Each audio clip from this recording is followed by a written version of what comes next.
Verilmiş proqram fraqmentinin qiymətinin tapılmasına baxaq. Bizdən istənilən nədir? Baxırıq ki, bizdən istənilən print C-dir. Yəni, C-nin qiymətinin çap edilməsi. C nəyə bərabərdir? D funksiyasına. Burada görürük ki, 2-dən alt funksiyalar qeyd edilib.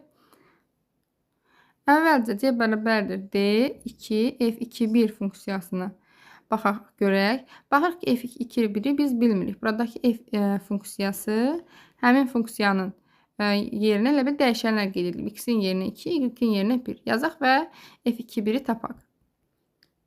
Burada qeyd etsək, 2 üstəgəl 2, deməli X-ə 4 mənimsədilib. Y-də isə Y-in yerində 1 üstəgəl 3, Y-ə isə yeni qiymət olaraq yenidən 4 qiyməti mənimsədiləcək. Bizdən return X üstəgəl Y-dir, yəni F2-1 funksiyasına X üstəgəl Y qiyməti mənimsədiləcək və deməli 4 üstəgəl 4 edəcək 8. Deməli bu funksiyamız oldu 8. Biz indi tapmalıyıq nəyi? C bərabərdir D 2, 8 funksiyasını. D funksiyamıza baxırıq buradadır. Buradan buradakı X-in yerinə 2-dir. 2-nin üstə 2, 4. X-ə yeni qiymət olaraq deməli 4 mənimsədilir. Daha sonra Y-in qiymətini də yerinə yazsaq 8 üstəgələk F, X-nə tapdıq 4, Y-də 8. Deməli, yenidən biz F4, 8-i tapmalıyıq. F funksiyamızda baxırıq ki, buradakı funksiyadır.